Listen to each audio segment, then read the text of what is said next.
전도서 3장 7절 말씀 보시겠습니다. 다 같이 읽겠습니다. 시작. 찢을 때가 있고 꾀할 때가 있으며 잠잠할 때가 있고 말할 때가 있으며. 아멘. 오늘은 잠잠할 때의 기쁨과 말할 때의 기쁨, 이렇게 두 가지를 살펴보려고 합니다. 바로 상반된 관계 속에서, 상반된 관계 아래에서의 기쁨들에 대해서 함께 나누고 있는데, 전도서의 3장에 보게 되면 이 상반된 관계를 잘 얘기한 말씀이 있어서 그 말씀을 중심으로 해서 이제 하나하나 살펴보고 있습니다. 오늘 전도서에 있는 말씀 중에서는 이제 12번째 말씀인데요. 이제 14번이 있는데 12번째 말씀입니다. 오늘 잠잠할 때의 기쁨과 또 말할 때의 기쁨. 잠잠할 때의 기쁨이라고 할 때 우리가 말할 때의 기쁨은 좀 쉽게 이해할 수 있는데, 잠잠할 때의 기쁨은 뭐 생각보다 이렇게 잘 이해가 안 될지도 모르겠습니다. 그 잠잠할 때 물론 뭐 이런 경우도 있겠죠. 자기만 남들이 다 대답 못하고 막 있을 때 자기만 혼자 뿌듯이 잠잠하면서 누구 없어요 하면서 자기 혼자 다 하는데 말하면 괜히 이상할 것 같아 하면서 혼자 속으로 은근히 기뻐하는 그런 기쁨? 이거는 이런 기쁨은 아마 여러분이 또 이렇게 공부 너무나 오만한 자세거든요. 이 오만한 자세로 오만한 사람들이 자기가 하지 않으면서 상대방을 무시하고 또 이렇게 오만하게 대하는 그런 모습에서의 어떤 기쁨이 있을지 모르겠지만, 실제 잠잠하면 기쁨이 있나요? 여러분, 말심이란 말이 말힘이라고 하죠. 노인이 되면 말 힘으로 산다, 입심으로 산다 이러는데, 입심이 뭐겠어요? 말하는 힘이거든요. 그러니까 여자분들도 이제 입심, 말하는 힘이 있다 이런 얘기 하거든요. 입심, 그 노가리를 가장 잘 깐다고 세상 표현을 한다면 그렇게 표현도 하는데, 어쨌든 말은 많이 하려고 하는 거거든요. 말할 때 기쁨이 있으니까 많이 말하려고 하죠. 그런데 가만히 있으면, 말하지 않고 가만히 있으면 침묵하고, 그 중에서도 잠잠한 것 최고의 단계는 침묵이라고 할 수 있겠죠. 이렇게 침묵하고 있다면 이제 어찌 기쁨이, 물론 속으로 자기 만족하는 기쁨이 있겠지만, 그거는 잘못하면 오만함의 어떤 기쁨에 불과한 것입니다. 그게 기쁨이라기보다는 오만함의 기쁨에 불과한 거죠. 우리는 주님 안에서 어쨌든 정말 이렇게, 그렇지만 이제 말할 때의 기쁨에 다음에 또 얘기하겠지만, 또 이제 오늘 잠잠할 때의 기쁨은 그런 차원에서 우리가 육신적인 상황에서의 어떤 기쁨을 이야기할 때는 한계가 있다는 겁니다. 이것도 영적인 측면, 곧 다시 말해서 보이는 것 중심으로 잠잠할 때 생각하지 마시고, 보이지 않는 것 차원에서 잠잠할 때를 생각해 볼 필요가 있는 거죠. 보이는 것 차원에서, 보이는 것은 다 육신에 속한 것들이거든요. 피조물에 속한 것들이거든요. 그런 차원에서 잠잠한 것 막 생각하면 생각보다 이렇게 기쁘다 하기가 어려울 것입니다. 그러나 이제 영적인 측면, 보이지 않는 측면에서 본다면 오히려 잠잠한 것이 큰 기쁨이 될 때가 있거든요. 왜냐하면 내가 괜히 알지도 못하면서 말해서 정죄함 받기 쉽잖아요. 그런데 잠잠함으로 말하면 정죄함을 면할 수 있거든요. 이거는 육신적인 측면보다는 영적인 측면에서 우리가 정말 잘났다고, 얼마나 많은 사람들이 잘났다고 합니까? 이민 와 보니까요, 이제 경력을 싹 세탁을 하는 것 같습니다. 한국에 경력이 있다는 누가 알아보나요? 말하는 걸로 그냥 거의 한 80, 90%, 100% 인정받거든요? 그러나 나중에 가보면 이 사람이 아주 자기 신분 세탁을 하고 있는 사람들을 많이 봅니다. 학력도 세탁하고 또 모든 거 다 아무도 모른다고 생각하니까. 그런데 몇 발 건쳐서 이렇게 한국 가서 보거나 걸쳐 보면, 또 그 아는 동네에 있어서 물어보면 그게요 아니더라고요. 이런 거 보면서 우리가 같은 차원에서 볼 때 우리가 이제 그런 측면에서 본다면 우리가 말을 많이 하고 자랑하고 또 이렇게 해서 그 기쁨을, 노인되면 막 즐길지 모르지만 노인되면 다 효녀래요. 자기 딸들이, 아들이 다 효녀들이 하는 겁니다. 부정적인 큰 얘기하는 거 다 좋게만 자랑하는 거죠. 손자, 손녀는 뭐 효손 다 효손이에요, 다. 응? 이런 얘기들을 보면서 이제 그렇게 자랑하고 싶은 거죠. 잘 됐다고 말하고 싶은 거고, 좋게 말하고 싶은 거죠. 말하려고 하니까 그런 거예요. 말하지 않으면 잠잠할 때의 기쁨을 좀 더 추구할 수만 있다면 그렇게 하지 않아도 될 텐데, 오히려 말을 더 많이 하려고 하다 보니까 오히려 자랑이 되고, 자랑이 오히려 과장이 되고, 또 나중에는 그것이 거짓이 되고, 그래서 거짓 인생을 살아갑니다. 하도 거짓말 해놓으니까 이제 거짓말을 맞춰가야 되는 거거든요, 자기가요. 자기가 이게 그래서 신분세탁 하는 겁니다. 처음에는 한 가지 거짓말 했겠죠? 근데 그 거짓말을 뽀르게 안 날려니까 자기가 그걸 맞춰가야 되는 거죠. 이런 식이 되니까 오히려 그 사람은 잠잠할 때 오히려 잠잠하였으면 더 좋았을 뻔했다. 이런 생각이 드는 거예요. 그래서 우리도 정말 주님 앞에서 잠잠할 때 말할 때가 있는데, 그러나 이 상반된 상황 속에서 우리가 모두 다 말할 때만 기뻐하지 말고 잠잠할 때도 기뻐할 수 있으려면 바로 신앙 안에서의 이 전천후적인 믿음을 가져야 가능합니다. 신앙 안에서 어느 한쪽으로 치우친 믿음이 아니라 좌로나 우로나 치우친 믿음이 아닙니다. 바로 모든 것이 협력해서 선을 이룰 수 있도록 이렇게 좌우나 치우치지 아니하고 하나님 말씀을 중심으로 해서 바로 우리가 나갈 때 형통할 수가 있는 거죠. 우리는 모두 주님 안에서 그래서 잠잠할 때도 기쁨을 소유할 수 있고, 또 말할 때도 기쁨을 소유할 수 있대. 보이는 것으로 기뻐하지 말고 보이지 않는 것으로 기뻐하는 그런 성도가 되시기를 예수님의 이름으로 축원합니다. 할렐루야. 먼저 잠잠할 때의 기쁨 말씀에 스바냐 3장 17절 말씀이 가장 마음에 닿습니다.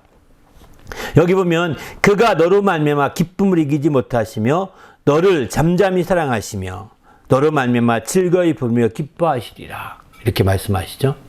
주님이 잠잠히 사랑하신다 이런 표현하는데, 이 잠잠할 때 그 잠잠입니다. 주님이 떠벌리며 사랑하지 않습니다. 세상 사람들은 조금만 잘나서 막 떠벌리지 않습니까? 지난번에 어떤 대통령은 만나면 자기가 혼자 한 50분, 1시간 만나면 55분 다 얘기한답니다. 자기가 다 최고야. 근데 탄핵됐어. 그럴 정도니 생각을 해보십시오. 얼마나 떠벌리길 좋아하는 사람인가 하는 걸 알 수 있는 거죠. 자기가 다 말하는 겁니다. 듣지 않습니다. 이거는 떠벌리는 거예요. 사랑하는 것, 정말 섬기는 거, 이건 잠잠히 하는 겁니다. 떠벌리는 것이 아닙니다. 말하지 않으면서 하는 겁니다. 자기가 입으로 다 말해버리면 이제 실수할 수밖에 없는 거예요. 그렇기 때문에 우리는 주님을 잠잠히 하나님이 우리 사랑하실 때는 정말 떠벌리면서 막 저 나무 소리가, 바람 소리가 사랑한다 소리 만들지 못하겠어요. 하나님이 바람 소리를 하려면 충분히 가능하지 않겠어요? 동서남북에서 안무개야 너 사랑한다 막 이렇게 해놓고 어느 날 주님이 정말 내가 너 사랑하는 거 알지? 이렇게 할 법도 한데 하나님은 그렇게 하지 않습니다. 세상에 요즘에는 뭐 이제 프로포즈 하는 것도 굉장히 힘들다고 하더라고요. 프로포즈 할 때 아주 떠벌리지 않습니까? 요즘엔 왜 이렇게 떠벌리는지 모르겠습니다. 막 떠벌려가지고 막 별거 아닌데 막 떠벌리면서 막 이렇게 해서 막 아주 이벤트를 합니다. 떠벌린다는 게 이벤트 한다는 거예요. 잠잠히 사랑하는 겁니다. 그런 사람이 얼마나 오래 가는지 사실 저는 궁금합니다. 잠잠히 사랑하는 거거든요. 그렇게 떠벌리고 이렇게 할 것이 아니라 하나님은 우리를 떠벌리지 않습니다. 오히려 정말 주님의 음성을 들으려면 정말 주님의 음성을 들으려면 아주 세미한 음성이라고 하지 않습니까? 잠잠히 사랑하신다는 것과 세미한 음성 어떻습니까? 그러니까 여러분이 하나님 앞에서 우리가 이 잠잠할 때 기뻐한다는 것은 하나님의 이 모습을 통해서 우리는 여기서 먼저 찾아볼 수 있는 거죠. 잠잠히 사랑하시며 우리에 대한 기쁨을 이기지 못하신다는 거예요. 기뻐하시는 거죠. 우리도 잠잠할 때 아무것도 없이 잠잠할 때 아무것도 안 하고 그냥 기뻐한다. 잠잠히 사랑하기도 하고 잠잠히 섬기기도 하고 잠잠히 또 여러 가지 면에서 돕기도 하고 잠잠히 나눠주기죠. 이럴 때 기쁨이 있는 것이지, 가만히 눈만 감고 있으면 기쁘겠네요. 예? 아니잖아요. 옛날 중세시대 때 수도원운동이 한참 일어났거든요. 그때 수도원은 어디에 있냐면 사막 한가운데 있거나 가장 높은 산 꼭대기에, 거기다 그것도 한 100m, 200m 되는 그 마천루, 이 절벽 위에다가 수도원을 짓고 거기서 혼자 사는 겁니다. 왜 그런지 모르겠습니다. 말할 수 없이 혼자 살면서 세상 불교식으로 도닦는 겁니다. 그게 세속을 떠나서. 그래서 그런지 몰라도 불교와 기독교가 통하는 게 있다고 하더라고요. 그런 측면에서. 신기하답니다. 그거. 한번 저는 불교 안 연구해서 모르겠는데 정말 공통점 비슷한 게 많다고 하더라고요. 그러나 천지 차이입니다. 그 사람은 겉모습만 본 거죠. 불교의 자비, 또 기독교의 사랑, 이런 어떤 겉모습만 본 거죠. 그러나 우리는 천지 차이인 거죠. 그들은 생명 외경 사상이 있어서 모든 게 다 생명이 있다고 그러고, 우리는 오직 하나님께만 생명이 있다고 생각하거든요. 그리고 하나님의 생명을 얻고자 하는 거죠. 큰 차이가 있는 겁니다. 불교는 모든 게 생명이 있는, 그래서 죽이지 않아야 되는 거예요. 죽이지 않는 겁니다. 안 죽이려고 몸부림치는 거죠. 이 불교에서 나온 게 자이나교인가요? 저기 그 인도에 가면 그런 게 있거든요. 자이나. 근데 자이나교인가 힌두기 다 아니고 뭔가 있는데 거기는 더 불교의 3단계 해서 더 생명 외경 사상이 강하답니다. 얼마나. 그래서 아예 농사도 안 짓는데, 이 사람들은. 농사 지면 죽일 수 있으니까. 다른 사업도 안 해요. 오직 이 사람들은 그래서 한 것이 뭐냐면, 군인 되거나, 군인도 아니야. 그 금융업 쪽으로 진출했다고 하더라고요. 왜? 거기는 아무것도 안 하고 그냥 책상만 앉았으면 되니까. 그 인도에서 금융업은 이 사람들이 아주 다 꽉 잡고 있다고 합니다. 그 얘기 들으면서, 야, 진짜 농사도 안 짓고, 옛날에 농사가 주잖아요? 그런 거 안 합니다. 장사하는 거예요, 이 사람들은. 안 죽이려고. 이렇게까지 그럽니다. 이게 불교의 모습인데, 그러나 우리 기독교는 모두 다 생명이 있다고 생각하지 않습니다. 오직 생명은 하나님께 있는 거죠. 그리고 우리는 그 생명을 얻고자 하는 것입니다.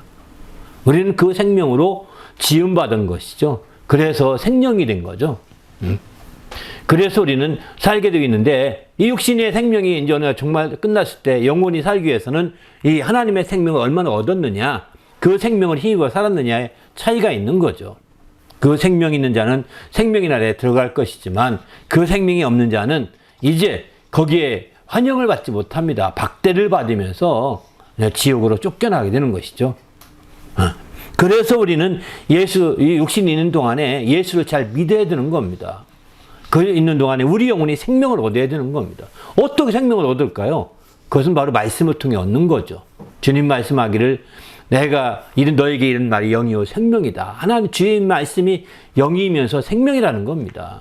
우리는 주의 말씀을 힘입어서 생명을 얻고, 그 생명으로 말미암아 이제 마침내 살다가 하나님 나라의 생명의 나라에 우리가 입성하게 되는 겁니다.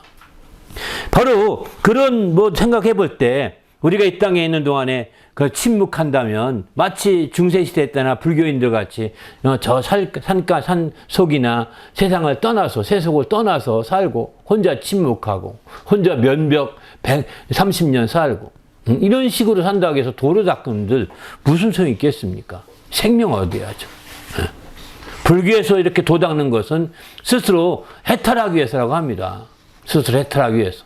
스스로 노력으로 이제 구원받으려고 하는 거죠. 세상으로 우리 기독교로 표현한다면. 그러나 알다시피 우리의 구원은 예수 그리스도로 말미암지 스스로 노력으로 해탈되거나 구원받을 수 없는 겁니다. 이건 큰 차이가 있는 거죠. 그래서 우리는 이렇게 잠잠하고 침묵한다는 것이 그냥 앉아서 이렇게 참선을 하듯이, 이렇게 명상하듯이 이런 식으로 가만히 있으면 되는 것이 아니라는 겁니다. 여기 잠잠할 때라는 것은 사랑할 때도 잠잠하게 사랑하는 거고, 저는 이 말씀 보면서 잠잠할 때 그냥 무엇인가 하면서 잠잠하라는 것이지, 사람들은 무엇인가 하면 잠잠하지 않거든요. 무엇인가 하면 그걸 다 드러내고 싶은 거고, 나타내고 싶은 게 누구나의, 왜? 인정받고 싶기 때문이겠죠. 누구나의 마음인데, 그때에 우리가 정말 그렇게 하지 아니하고 잠잠히 섬기며, 잠잠히 나눠주며, 잠잠히 사랑하며, 잠잠히 돌아보며, 잠잠히 함께 할 수 있는 이런 사람들이 될 때 우리가 잠잠할 때도 기뻐할 수 있는 거죠. 남들이 볼 때는 저 사람 참 아무것도 안 하는 것 같은데 나중에 알고 봤더니 저렇게 한 거였어? 하면서 참 그렇게 해서 거꾸로 인정해 오지 않습니까? 그 인정돼 오니까 그게 오히려 큰 기쁨이 될 수 있는 거죠. 그러나 자기가 그거 했다고 다 떠벌리면 어떻게 될까요? 이거 다 알리고 그렇게 되면 이제 참 이건 안타깝죠. 요즘 한국의 선수 가운데, 그 축구 선수 가운데 손흥민이라는 선수가 있는데, 이 선수가 영국에 있는 동안에 자기가 많이 돈 벌잖아요. 돈 버는 거를 자기가 다 안 쓰고 그 런던 지역의 빈민 아이들에게, 또는 축구할 수 있도록 축구장을 만들어주고, 또 이렇게 그 빈민 그 홈리스들에게 식사할 수 있는 그런데 많이 후원했다고 합니다. 그리고 그런 센터들도 여러 개 만들었다는 얘기도 하더라고요. 정확히 전 데이터가 있지 않은데, 그런 얘기들을 이렇게 들어보면서 나중에 그게 인정돼 가지고 영국 정부로부터 상도 받고 런던 시로부터 상도 받고 이렇게 했다는, 그런 축구 선수가 없답니다. 그런 축구 선수가 없답니다. 이번에 이제 미국으로 왔죠. LA로 왔는데, LA 올 때 자기가 계약금을 받은 2천억 원인가를 계약금을 받았나 봅니다. 그 계약금을 다 어디로, 이제 그 홈리스나 어려운 사람들 도우려고 다 그쪽으로 기부했다는 거예요. 이것도 그 축구 그룹의 회장이, 그 운영자가, CEO가 발표해서 안 거죠. 비밀로 해달라고 했는데 말하지 않을 수 없어서 그 사무총장이 얘기하기 시작해서 드러난 거거든요. 여러분, 정말 그 손흥민 그 가족이라고 돈이 안 중요하겠습니까? 물론 뭐 그 이상 받으니까 문제가 없지만, 없거나 전혀 문제가 없지만, 그러나 알다시피 그런 식으로 쓸 수 있다는 것은 다른 거예요. 그래서 손흥민이 축구도 잘 하지만 그런 측면에서의 인정받은 것 같습니다. 그런 측면에서 사회로부터. 축구 선수, 일반적인 축구 선수와는 다르다는 거예요. 왜 그렇게 했는지는 정확히 모르겠지만 한국에도 많은 축구 선수가 있어요. 돈 많이 버는 사람 많잖아요. 그런데 그렇게 하지 않았습니다. 그냥 자기 수고한 거 자기 애써서 벌어서 그냥 그거 가지고 부자로 사는 거죠. 그런데 손흥민은 그렇지 않은 측면이 오히려 아마 축구 역사에서 그를 아마 새롭게 보지 않겠는가, 이런 생각이 듭니다. 왜 제가 이 말씀 드리냐면, 그는 잠잠히 베풀고, 잠잠히 사랑하고, 잠잠히 돌아보고, 잠잠히 어려운 자들을 돕고, 이렇게 하는 것을 자기는 떠벌리지 않았어요. 비밀로 해달라고 하면서 했는데, 그것이 몇 년이 지나가고 하다 보니까 다 드러난 거죠. 그렇게 들어가서 인정받을 때, 내가 하길 정말 잘했구나. 이런 생각 들지 않겠습니까? 기쁨이 있지 않겠습니까?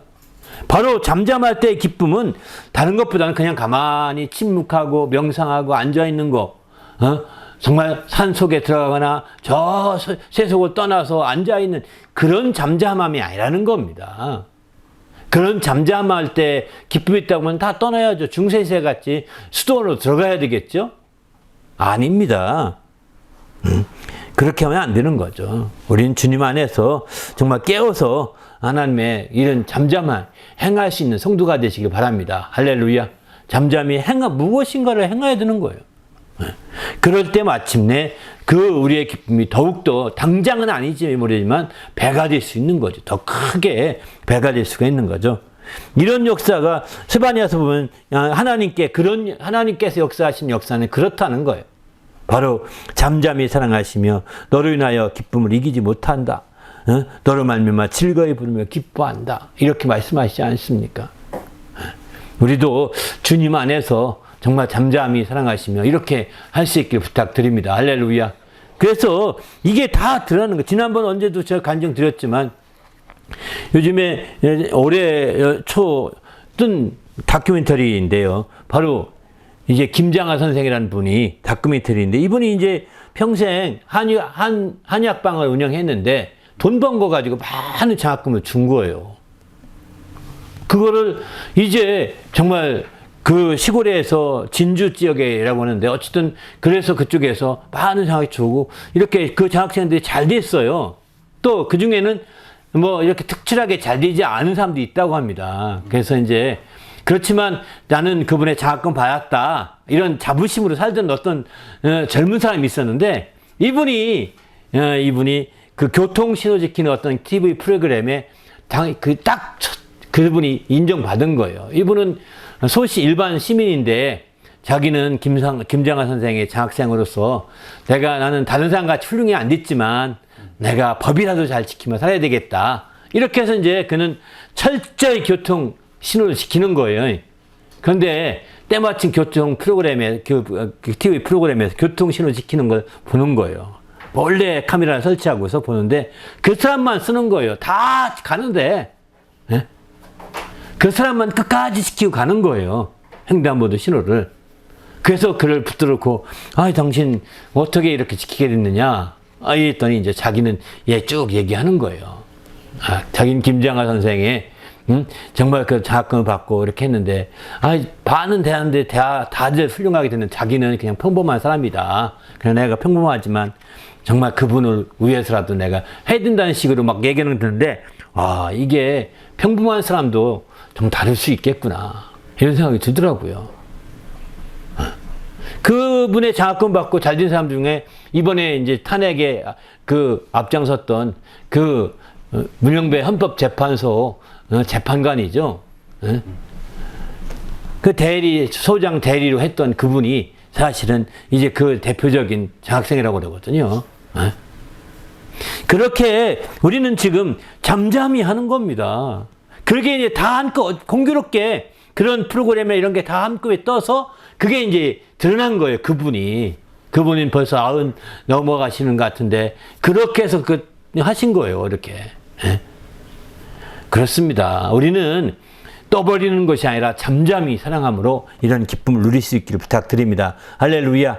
그러면 좀 더 잠잠한다는 것을 좀 한번 좀 생각해 볼까요? 여기 우리가 잠잠한다. 성경에 잠잠하라 이렇게 말하는 데는 몇 가지가 있습니다. 내 말을 귀담아 들으라, 잠잠하라, 욥기에서 이런 말을 하거든요. 또 이사야서 보면은 부유하게 된 자들이 잠잠하라. 또 이렇게 말합니다. 이사야서 41장은 내 앞에서 잠잠하라.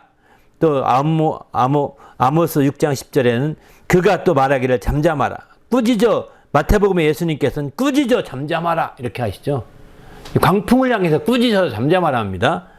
또 고린도전서 14장 34절은 여자는 교회에서 잠잠하라 이렇게 말합니다. 왜 이렇게 했을까? 이런 말씀들 잠잠하라고 주님이 말할 때 왜 이렇게 말했을까 하는 생각을 해볼 필요가 있는 거죠. 이런 부분들을 저는 성경에서 이렇게 6가지 정도 잠잠하라 분명한 명령으로 나온 말씀들만 이렇게 정리해 본 거거든요. 여러분이 한번 좀 생각을 해보시길 바랍니다. 또 성경에 그러면 어디에서 잠잠하느냐? 어디에서 잠잠할 걸 말하고 있냐면 악인은 흑암 중에서 잠잠하라 이렇게 말합니다.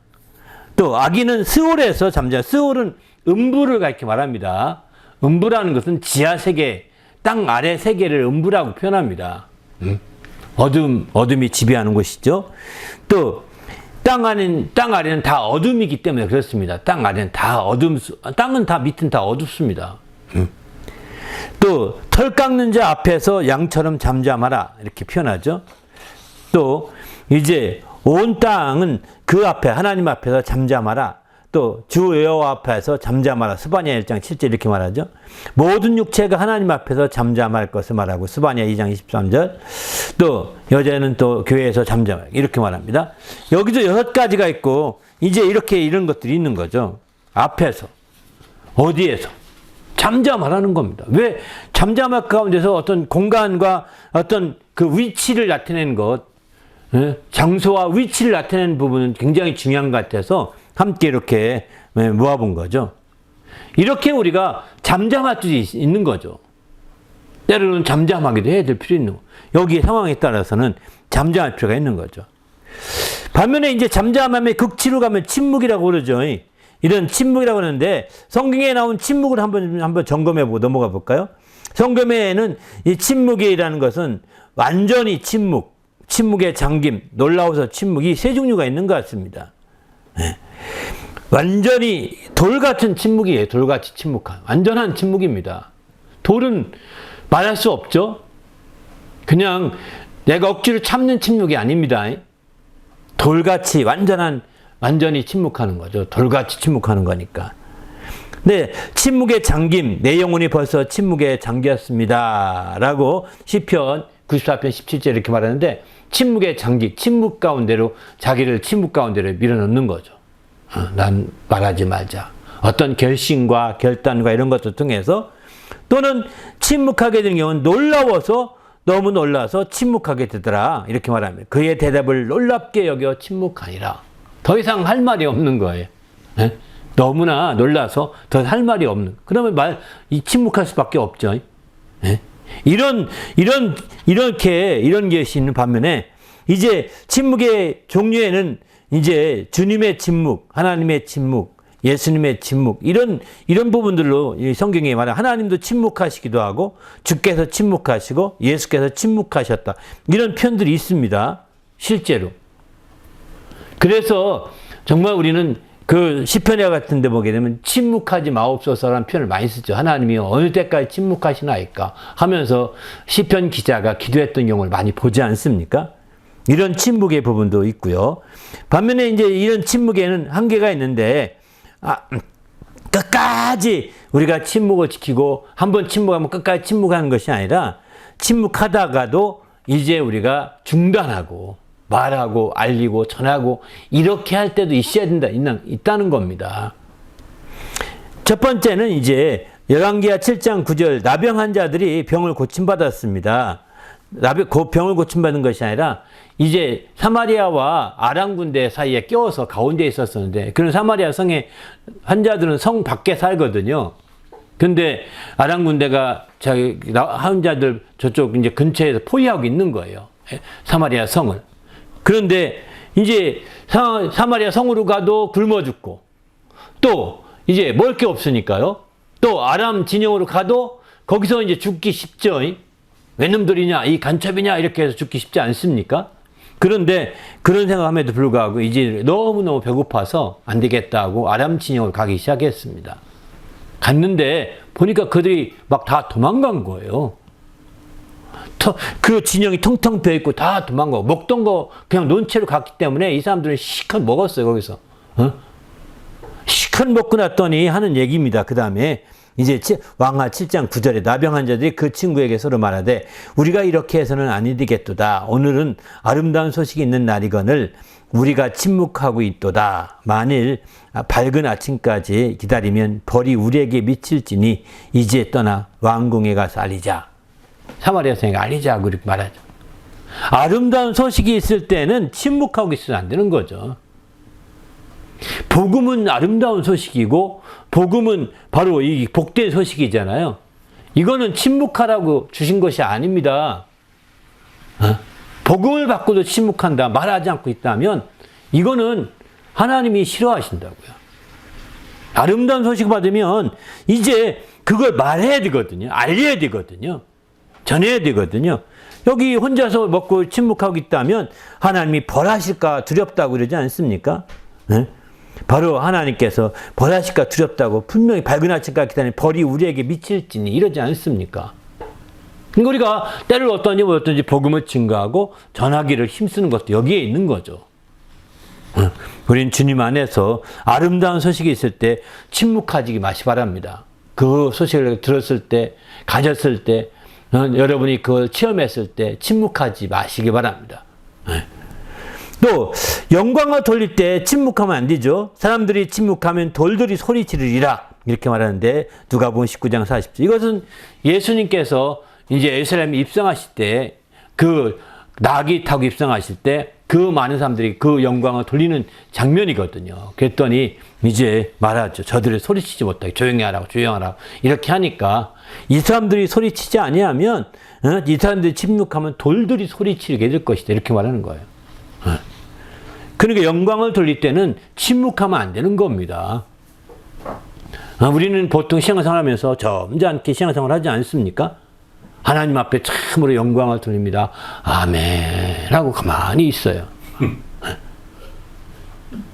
하나님이 다 아시죠? 제 마음 하듯이 말이죠.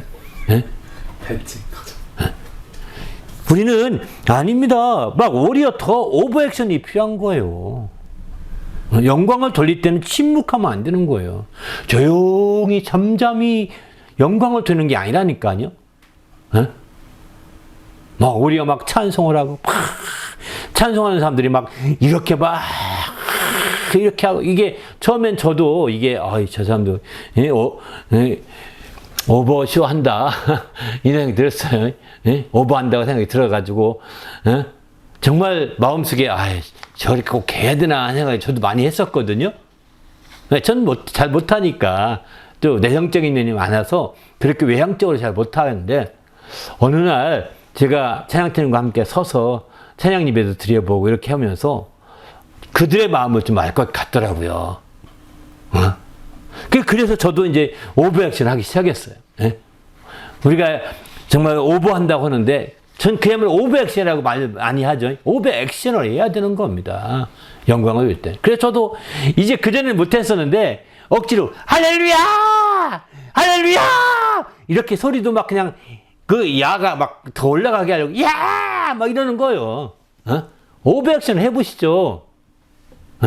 할렐루야! 막 소리 개성도 지려버리고요.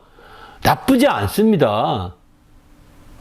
왜 이건 아무리 여러분이 오버액션을 해도 오버액션이 안 됩니다. 왜 그럴까요? 하나님 더 크게 영광 받으실 만한 분이시거든요.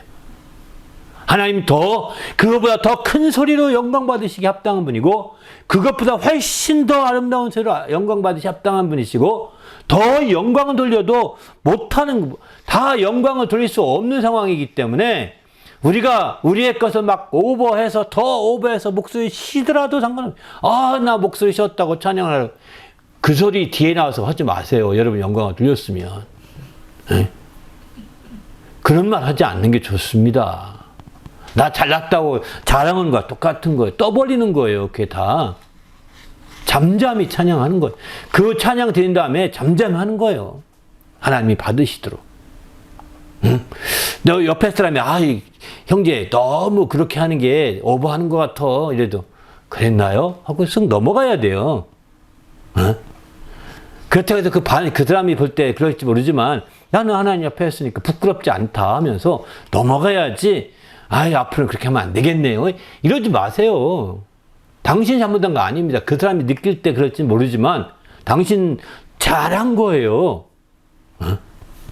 어떤 영광을 줄 때는 침묵하거나 잠잠히 해서는 안 된다는 겁니다. 할렐루야. 아니면 그렇게 하면 돌들이 소리치는 역사가 나타날 것입니다. 주님이 말씀하시잖아요. 또 복음을 증거할 때 여기 보면 사도행전 18장 9절에 보게 되면 환상 중에 밤에 주께서 환상 가운데 바울에게 말씀하시되 두려워하지 말며 침묵하지 말고 말하라 이러지 않습니까? 침묵하지 말고 말하라 이렇게 말합니다. 복음을 증거하는 일에 두려워하거나 염려함으로 말하지 않으면 아무 승이 없는 거예요. 침묵하지 말고 말해야 되는 거예요. 복음을 전할 때도 정말 적극적으로 침묵하지 말아야 되는 거죠. 복음을 전해야 될까 말까 이 속으로 지금 고민할 것도 없는 거예요. 그냥 말하는 겁니다. 그가 어떻게 반응 나오는 건 우리가 계산하지 말아야 합니다. 그런 계산하면 점점 전할 수가 없거든요. 그런 생각하지 말고 즉석에 자꾸 증거해야 되는 거죠. 그럴 때 하나님의 역사를 드러낼 수 있는 거죠. 전도서에 보게 되면 이런 말 합니다. 너는 하나님 앞에서 함부로 입을 열지 말며 급한 마음으로 말을 내지 말라. 이러죠. 하나님 앞에서 급한 마음으로 말을 내지 말라. 함부로 입을 열지 말고.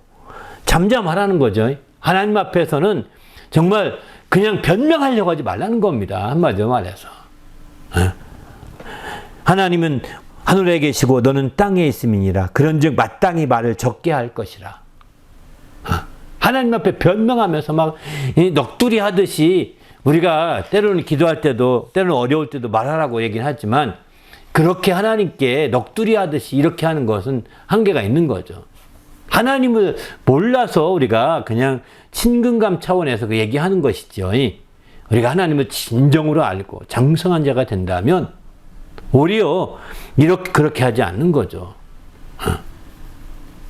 그렇게 하지 않을 수 있는 거죠. 오히려 하나님 앞에 급한 마음으로 말을 내지 말아야 되는 거죠. 급한 마음으로.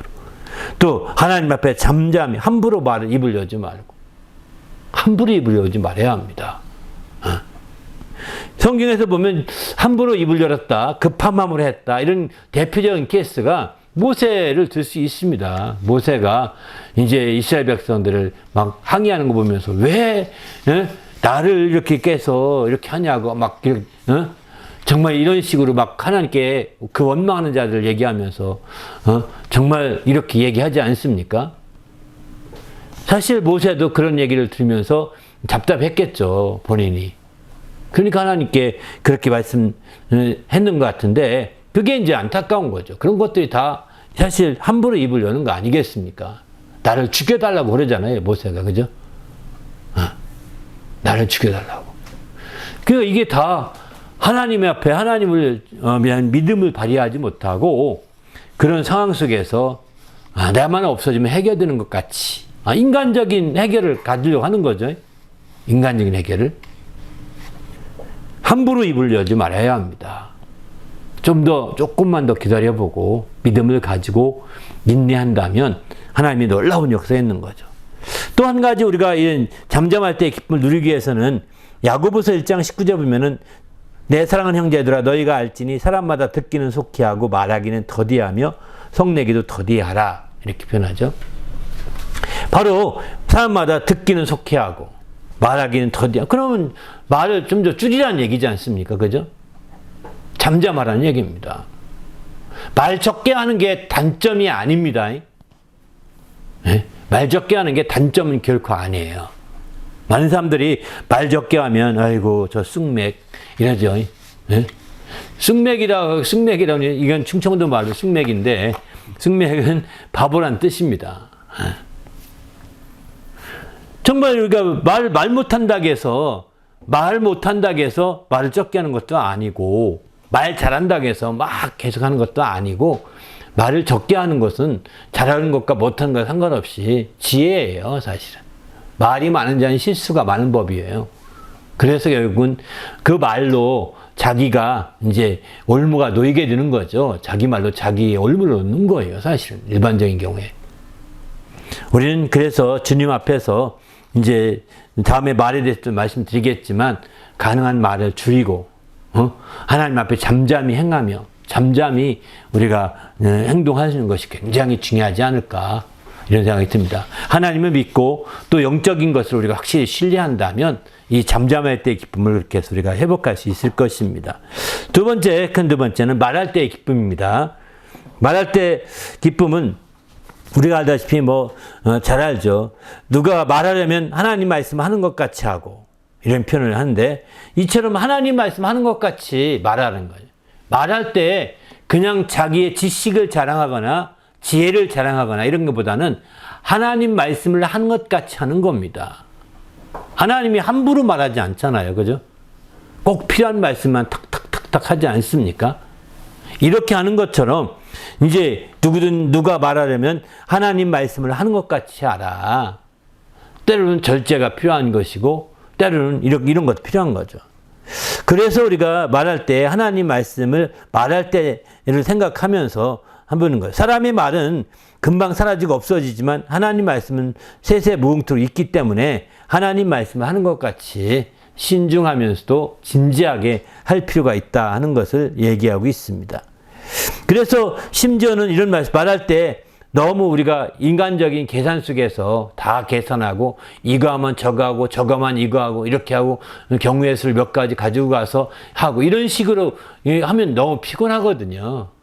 저도 내성적이어서 사실은 그런 성격이어서 초기 그 청년 때 예수 믿기 전에는 그런 식으로 많이 생각했어요. 저쪽에서 이렇게 말하면 이렇게 말해야지, 저렇게 하면 이렇게 말해야지. 막 생각 속에 굉장히 많은 경우의 수를 가지고 있습니다. 근데 말을 않지만. 그런 것이 좋다고 생각했는데 이게 아니라는 거예요.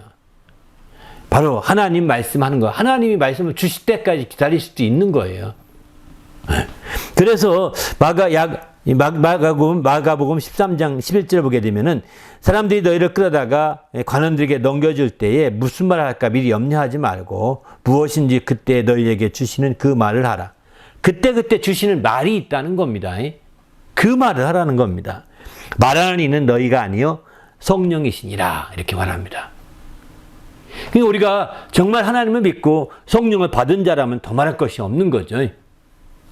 이렇게 우리가 정말 억지로 내가 계산해, 지금 복잡한 상황이니까 막 계산을 다 해야 되겠다. 이렇게 하지 말고, 이렇게 그때 하나님이 주시는 성령이 인도하시는 그런 게 있거든요, 분명하게. 그러니까 나는 준비 안 됐다고 해서 벌벌 떨 것도 아니고, 준비됐다 해서 거만할 것도 아닌 겁니다. 그래서 성령이 말하도록 이렇게 하는 거죠. 설교자 같은 경우에 이런 얘기를 합니다. 설교자 가장 좋은 설교하려면 성령이 없는 것 같이 설교를 준비해라. 이렇게 그러거든요. 첫째는 준비할 때. 그런데 이제 막상 설교에 들어가면 설교 준비한 원고가 없는 것 같이 설교하라. 이렇게 얘기합니다. 성령이 없는 것 같이 처음에는 철저한 준비가 필요하다는 거예요. 설교를 잘하기 위해서는.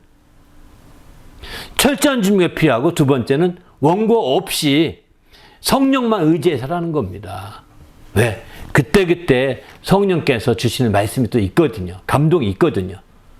저도 1부, 2부, 주일날 1부와 2부 설교하는데 1부와 2부 똑같은 본문 가지고 설교를 합니다. 근데 진짜 영감이 다르게 막 전달될 때가 있습니다. 1부 때 증가했던 영감이 2부 때는 안 나오고 새로운 영감을 막 솟구칠 때가 있다고요. 이건 다 성령이 역사하고 있다고 하는 간절한 증거거든요. 그런 증거들을 우리는 볼 수가 있는 거죠.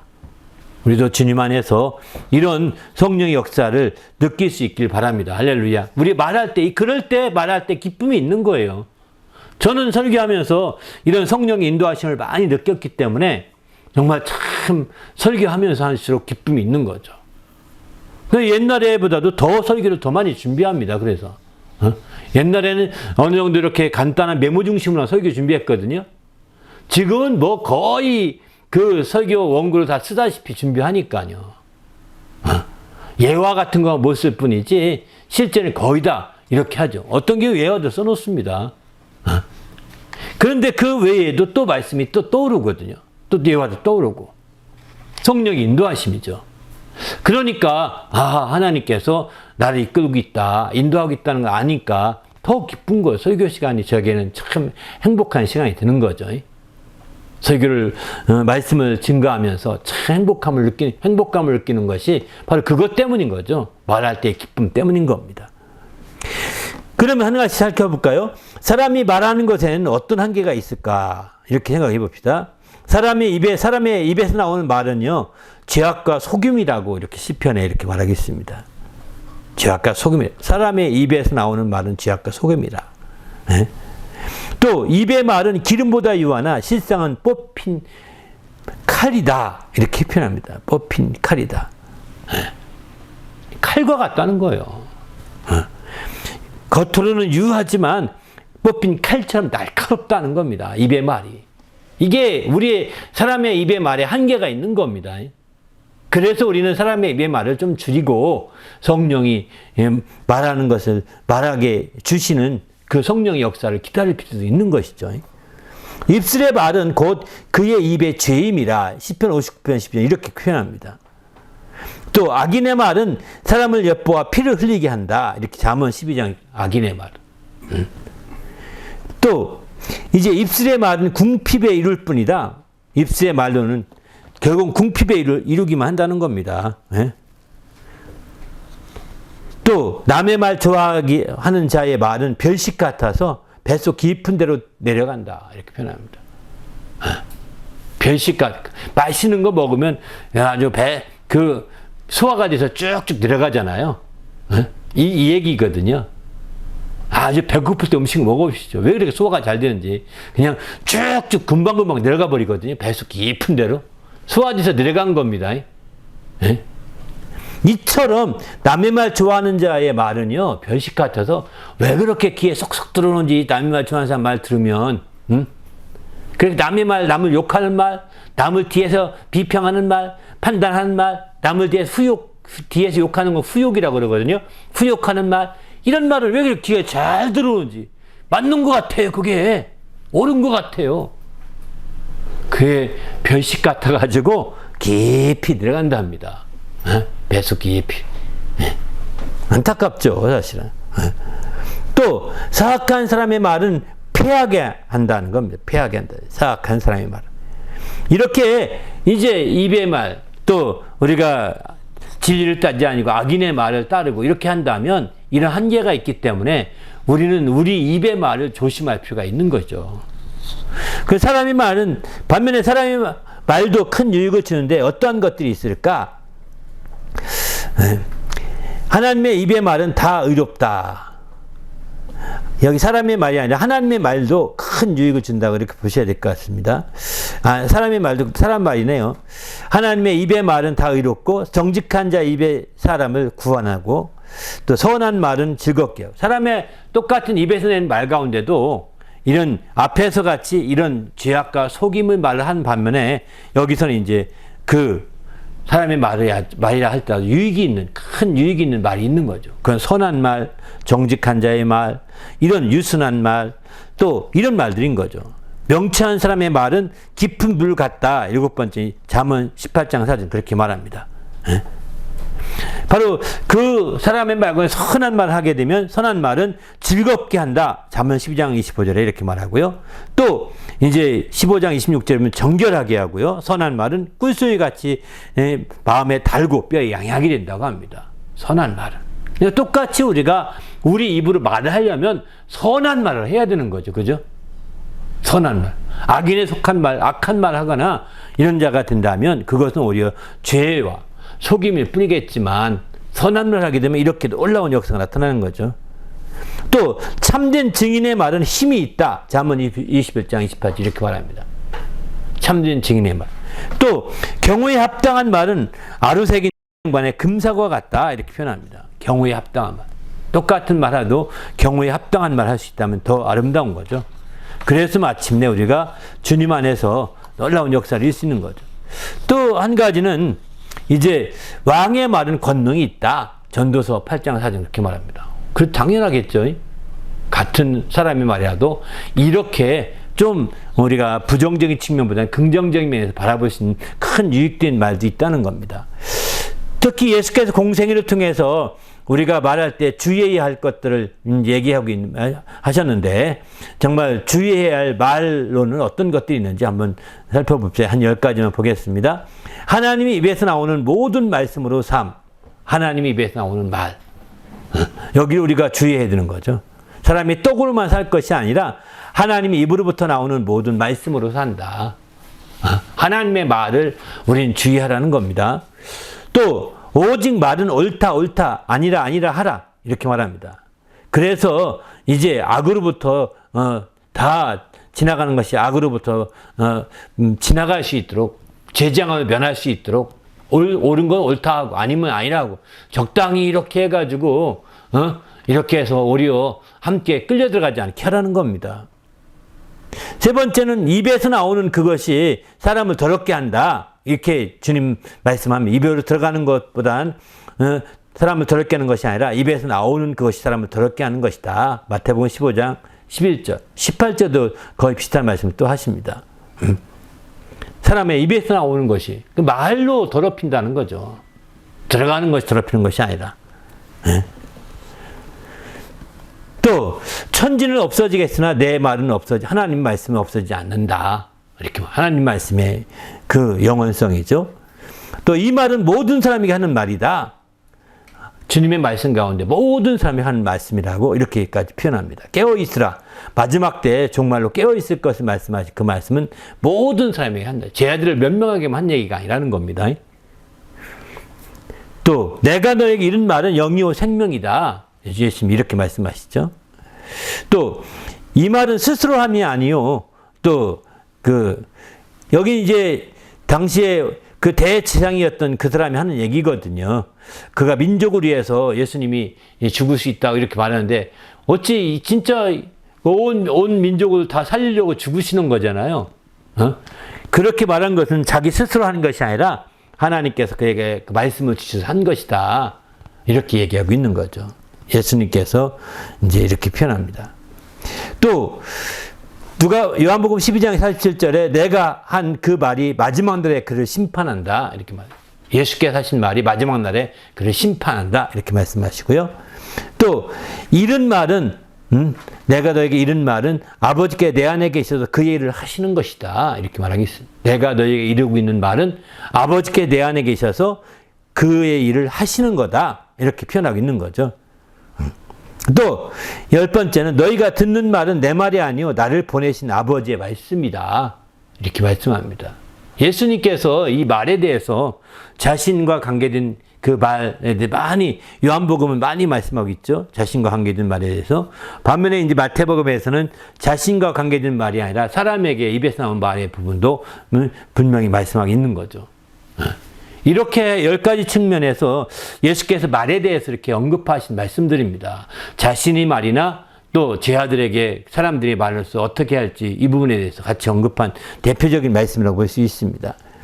성경에서는 말하지 말라 한 경우가 여러 가 있는데 어느 때 그렇게 했냐면 역대하 18장 15절 보게 되면 진시한 것 외에는 아무것도 말하지 말라 이렇게 말합니다.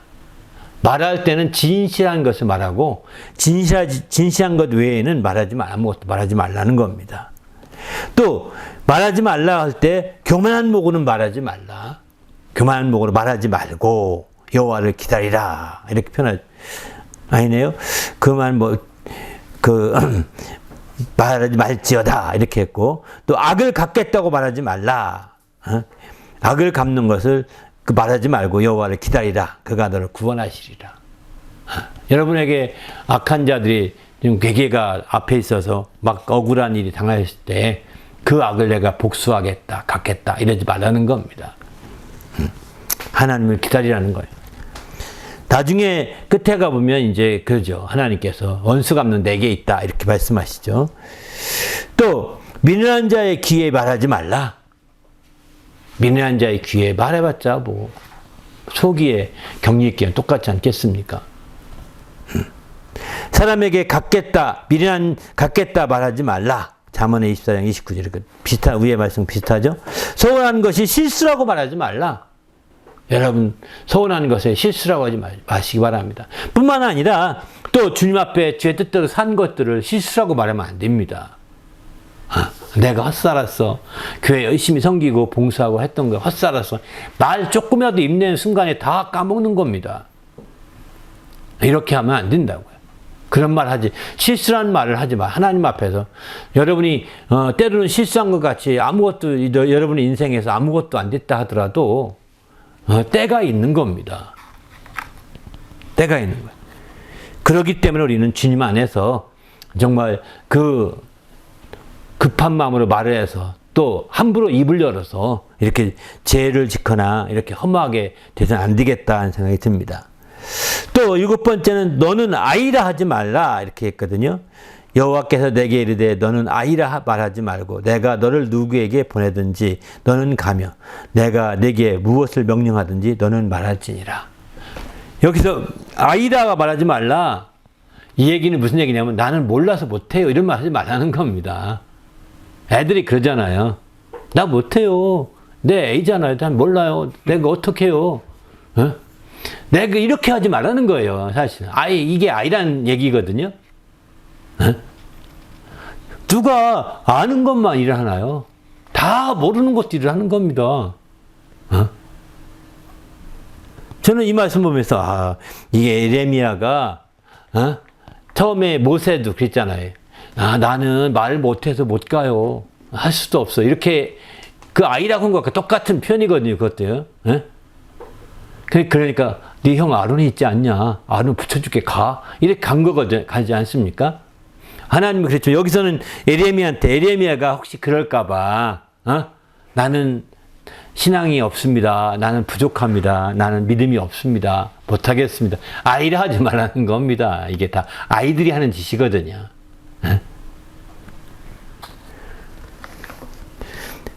또 엄중한 말씀이라 말하지 말라. 엄중한 말씀이라. 너무 여호와의 엄중한 말씀이라 말하지 말라. 각 사람의 말이 자기에게 중벌이 되니. 그러니까 하나님의 자기가 증거하면서 그걸 마치 하나님의 엄중한 말씀을 자기가 받아서 전하는 것 같이 이렇게 말하지 말라는 거죠. 네? 하나님 말씀인 이거는 분명히 자기가 말하는데 이 얘기입니다. 자기가 일반적으로 말하는데 마치 하나님 된 것처럼 내 말 안 들으면 저주받아 이런 식이 돼서는 안 된다는 거예요. 또 그리스도이심을 아무에게도 말하지 말라. 이게 신약에 와서 예수께서 말씀하죠. 자기의 일을 아무에게 말하지 말라. 바로 예수께서 그리스도라고 앞에 고백한 표현이신 다음에 그것을 알리지 말라고 얘기하는 거거든요. 그러나 이제 이거는 바로 주님이 그 부활할 때까지 잠잠했던 것이고 이제는 말할 때가 된 거죠. 또 속으로 아브라함의 우리 조상이라 말하지 말라. 이것도 이제 사실은 그 문맥을 보게 되면 바로 이런 뜻입니다. 아브라함의 조상이 아브라함이라고 어떤 떠벌리지 말라는 겁니다. 그러면 아브라함의 행위를 해라 이렇게 말하지 않습니까? 네가 아브라함의 자손이면 아브라함의 행위를 하지 왜 하나님이 보내신 자를 죽이려 하느냐? 주님 이렇게 말씀하시잖아요. 그러니까 우리가 정말 그 형식적으로 그렇게 해서는 안 된다는 거죠. 죽었다가 살아난 일을 아무에게도 말하지 말라. 여기도 누가복음 8장 56절에 보게 되면은 이제 야이루의 딸이 죽었다가 다시 살아났을 때 그에게 말하는 예수께서 경고하사 이 일을 아무에게 말하지 말라. 부모에게 이렇게 일러주시거든요. 때가 될 때까지 교회가 성령이 임할 때까지는 그랬지만 이제는 이것도 말하게 되는 거죠. 그죠? 이제는 정말 주님의 간증을 하고 말할 수 있는 거죠. 12번째는 성전에서 상전에게 거슬려 말하지 말라.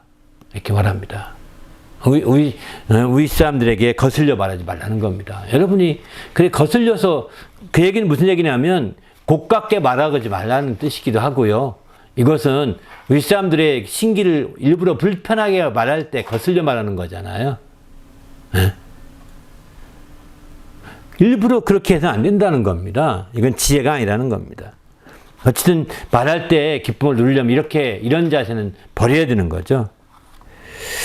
네, 마지막 결론으로 말할 때 기쁨을 위해서는 경우에 합당한 말을 해야 되겠다 이런 생각이 듭니다. 경우에 합당한 말을 하고 또 여기서는 이제 하나님 앞에서 말을 전서 5장 2절에 보게 되면은 말을 함부로 입을 열지 말고 급함을 내지 말라.